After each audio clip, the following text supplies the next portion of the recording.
এই মুহূর্তে ভারতীয় দলের একটাই লক্ষ্য টি-20 বিশ্বকাপ, যা কয়েক মাস পর ওয়েস্ট ইন্ডিজ ও আমেরিকায় অনুষ্ঠিত হবে।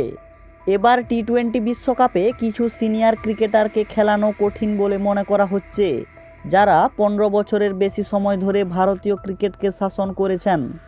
এরই মধ্যেই সদ্য শেষ হয়েছে আফগানিস্তানের বিরুদ্ধে টি-20 সিরিজ। সেই সিরিজে 3-0 ব্যবধানে জিতে নিয়েছে টিম ইন্ডিয়া। সেখানে বেশ কিছু খেলোয়াড় নজরকাড়া পারফরম্যান্স করলেও কয়েকজন ডাহা ফেল করেছেন। এবার দেখে নিন এমন 3 জন খেলোয়াড় যাদেরকে দলে নিলে টি-20 বিশ্বকাপে অবশ্যই ডুবতে হবে ভারতীয় দলকে। বন্ধুরা, চ্যানেলটিতে নতুন হলে সাবস্ক্রাইব করে নিন। টি-20 ক্রিকেটে মারকুটে ব্যাটিং করার চেষ্টায় নিজের খেলার ছন্দ ধরে রাখতে পারছেন না শুভমন গিল। পাওয়ার প্লেতেই আউট হচ্ছেন। গত বেশ কয়েকটি ম্যাচে ফ্লপ খেয়েছেন তিনি। এমন পরিস্থিতিতে আসন্ন টি-20 বিশ্বকাপের দল থেকে তাকে বাদ দেওয়া উচিত। গিলের জায়গায় যশস্বী জয়সওয়ালকে নিলে ওপেনার হিসাবে রোহিত এবং যশস্বী দুর্দান্ত খেলতে পারেন। তালিকার দ্বিতীয় নামটি হলো মুকেশ কুমার। আফগানিস্তানের বিরুদ্ধে বল হাতে আহামরি কিছু করতে ব্যর্থ তিনি।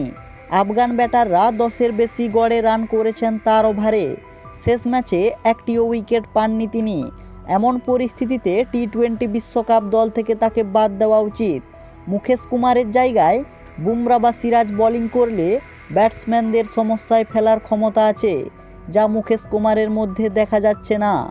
তালিকার 3 নম্বর নামটি হলো অর্শদীপ সিং। আফগানদের বিরুদ্ধে বল হাতে নজর কাড়তে ব্যর্থ তিনি। সিরিজে বেশ কয়েক ওভার বোলিং করার পরও দেশের হয়ে ম্যাচ উইনার হয়ে উঠতে পারেননি। অর্শদীপ বোলিং করতে এসে আফগানদের বিরুদ্ধে প্রচুর রান খরচ করেছেন, তাই বিশ্বকাপের আসরে তাকে দলে নেওয়া উচিত নয়। অর্শদীপ সিংয়ের জায়গায় মোহাম্মদ শামিকে দলে অন্তর্ভুক্ত করলে ভারতীয় টিমের বোলিং বিভাগও অনেক ধারালো হবে।